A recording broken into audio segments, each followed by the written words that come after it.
Hey guys, real quick before we get into the next video, I just wanted to give a quick shout out to one of our new subscribers, Mr. David Jordan. David, thank you so much for subscribing to the channel. We really appreciate your support and we look forward to meeting up with you someday. Hey guys, today we're going to be continuing our battery build for the motorhome, and I just wanted to kind of show you a little bit about it again, a little more in depth each time. So this is a fully assembled battery. It's like I say, this is our main negative, our main positive. This is a 300 amp hour lithium cell, and you know, again, this one battery holds more capacity than both of the 8D batteries that we have in the motorhome now. And the other big advantage is this battery is super lightweight compared to that 8D battery. The 8D battery weighs well over 100 pounds, and I haven't weighed these, but both of them combined weigh less than one of those 8D batteries. And again, the big advantage is just the capacity of the battery. Like I say, this is a 300 amp hour battery by itself. The two that are in the motorhome now combined barely make about 140 amp hours. There's a million videos out there if you really want to get into the specs and all the crazy stuff behind these. And if you want an excellent source of information, not associated with him, but you know, check out Will Prowse. He's like a lithium solar expert. He's built everything, and he's pretty much answered every question there is to answer. So inside this box is all those individual components, and I'm going to show those to you. We have them laid out here on the bench, and we'll explain a little bit more about it, and then we'll kind of go into the process of actually assembling one. So let's grab the camera here, and I'll show you all those individual components.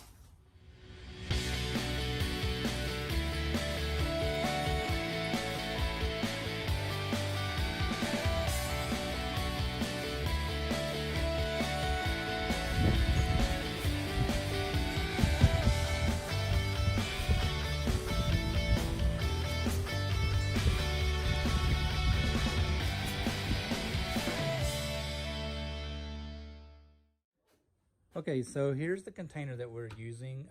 We bought these at Walmart. The cells fit in there absolutely perfect. And like I say, there's a finished one, and this is just an empty container for right now. Here's the individual cells. There's 4 of them. You run them in a series configuration, and when you get all done, like I say, they're 3.65 volts nominal. You can do the math. But you'll end up with a battery that's just, you know, right static around 13.8, 13.9 volts. Perfect. These batteries aren't, there's a lot of debate. They're really not necessarily made for like a starting application like you would use in a car. These things are designed to give up a lot of power over a really long period of time. I won't go into all the crazy kooky information about it. There's a million videos out there, again, like I say, if you really want to know everything there is to know. But so these are just individual cells, and then what you'll do is you'll order a BMS, and you'll order the BMS for whatever configuration you're going to set your batteries up in. So this is a 4S, so 4 series. We have 4 cells in series, and this BMS will regulate the output and the input going to the battery and help keep the cells balanced. This is a 100 amp BMS, so we can draw in theory 100 amps, but you know, you wouldn't want to max it out. Now if you draw over that, it will shut off and keep your batteries from over discharging. And they make these in all different ranges. I mean, 100 amp all the way up to, I really don't know how big, but I did look at some 250 amp ones. And vice versa, it will also regulate your charging of the battery. Now, lithium batteries will absorb a ton of current. I mean, they will literally take anything that you can throw at them. So you got to kind of be careful with that and limit yourself, because again, if you're using these like in the motorhome where we are and we're charging off the alternator, I mean, it will literally suck the alternator dry and just keep on asking for more. So this will also limit the charge going into the battery at 50 amps. If you try to charge it over 50 amps, again, it'll shut off to protect your battery from overcharging. And then, like I say, we have our bulk battery terminals here. Some cable ends, you know, to build our battery cables to go from the cells over to the outside of the case. These are our copper bus bars that we made. We actually made our own.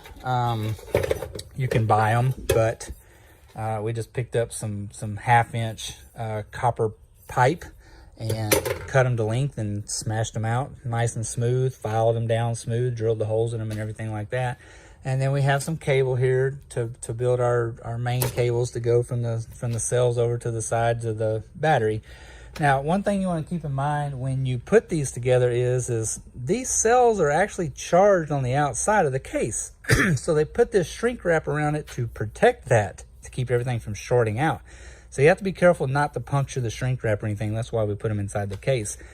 So what we're going to do is we got some clear plastic, just some plexi-like stuff here, and we're going to cut some pieces that will go between each of the individual cells, and that'll keep them from rubbing together and rubbing through the heat shrink here. And then we'll tile the batteries together really tightly so that they can't wiggle and possibly rub through. So we will get some things going here, and then we'll be back and we'll talk some more about it.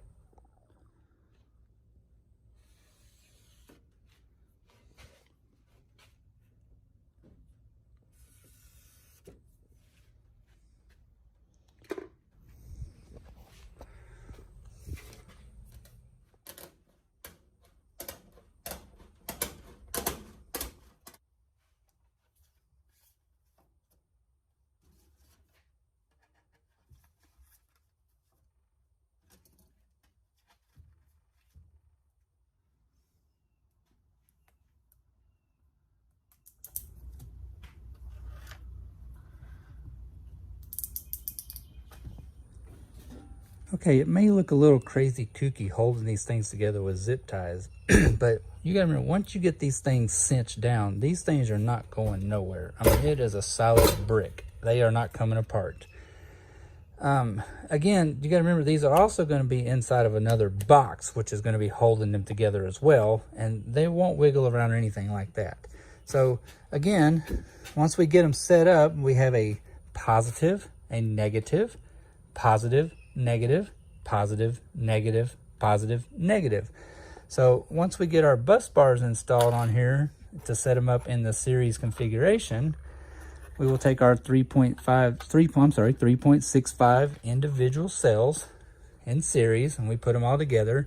You know, if you do the math again, it's going to come out to be more than a 12.8 volt battery.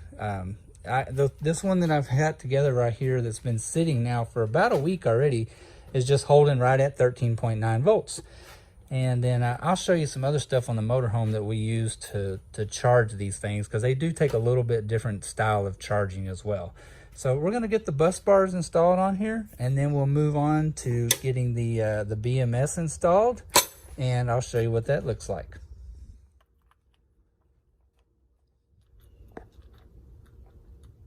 Okay, we're going to try to do this one-handed here, which is a little tricky, but we got our meter down here. So what we're going to do is we're going to measure each individual cell, and you'll see, so we have 3.5 volts, and we'll go to the next one, and we have 3.5, and the next one, and we have 3.5, and then again our fourth cell, we'll measure it, and we have 3.5. And then you know, again, this is going to be our main negative, because we are in a series configuration here. It's going to be our main positive right down here. So, you know, our battery is going through in a series configuration. So once you get them all tied together, there you go. Whoops. Show you that again there. There's your 14.3 volt battery. And like I say, now we're going to get the BMS installed on it, and the BMS will help regulate each individual cell so that it tries to keep them balanced, because they want to try to keep, you know, you don't want one cell to pull down lower than the other and get the thing all crazy out of balance, because when you go to charge it, it still gets it all crazy out of balance.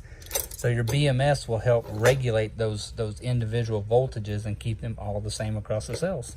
So let's work on getting that installed now. Okay, you'll notice here on our BMS that we have, let's see if we can get that, we have a B negative and a P negative, okay? So your B negative is going to go to your main battery negative, okay? And then your P negative is where your load will connect, your battery cable, so to speak. So the ground, or negative, return, whatever you want to call it, is going to flow through the BMS, okay?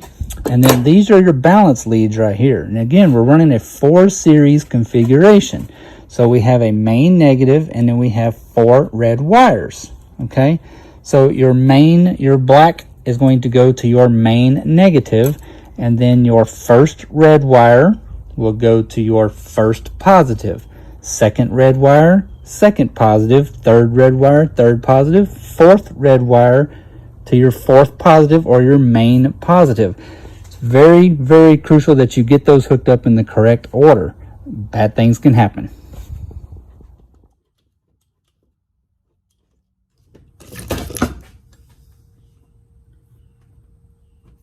Okay, so we got our BMS just attached here to the side of the battery. It ain't going nowhere. We got all our balance leads installed. We still have the BMS unplugged right now. And anyway, this is our main positive. We got our multimeter lead in here. So if we measure the voltage right now on our output, you'll notice that there's really no output, maybe 50%. Okay, so let's go ahead and get our BMS plugged in. Snaps in there just like that. And voila, there it is. A 14.3 volt, 300 amp hour lithium cell.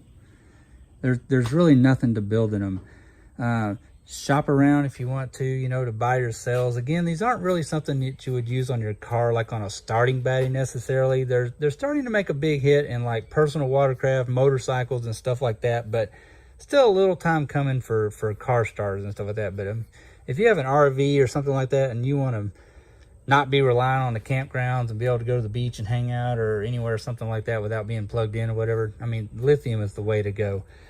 Cost-wise, here comes the argument. And again, there's a million videos, there's a million forums out there about it.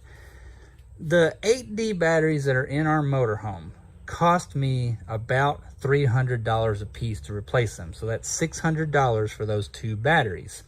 Now, lead acid batteries and cycle life, even if it's a deep cycle battery, right? Discharge and charge, you can only get a few hundred cycles out of one of those batteries. Lithium batteries, you can get thousands of cycles out of them. So in our motorhome, those two 8D batteries, I will have to replace those things about every 2 to 3 years, depending on how much we use them. If we use them a whole lot, maybe 2 years. Those batteries were brand new when we bought the motorhome, and we have had it pretty much exactly almost going on 1 year. And I have already lost about 25% of the capacity of those batteries, strictly just from using them, not abusing them, but again, discharging, cycling, charging, discharge, cycle, charge, so forth. These lithium batteries, again, will have thousands and thousands of cycles in them before I will have to replace them again. So $600 every couple of years for batteries. I paid total for the 8 cells, the BMS. I had some wire and stuff laying around.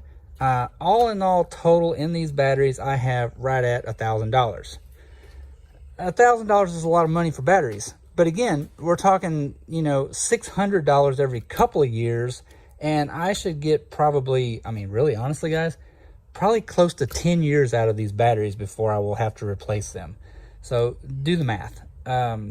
Yes, it costs more upfront to run a lithium battery on your RV and stuff like that, but in the long run, you're more than going to pay for those batteries. And like I say, this little jewel right here, I mean, it pops a wallop. It's got way more capacity by itself than those two batteries do right now in the motorhome. So there it is, a 300 amp hour lithium cell for the motorhome. We'll get it put into the case and get it all put together.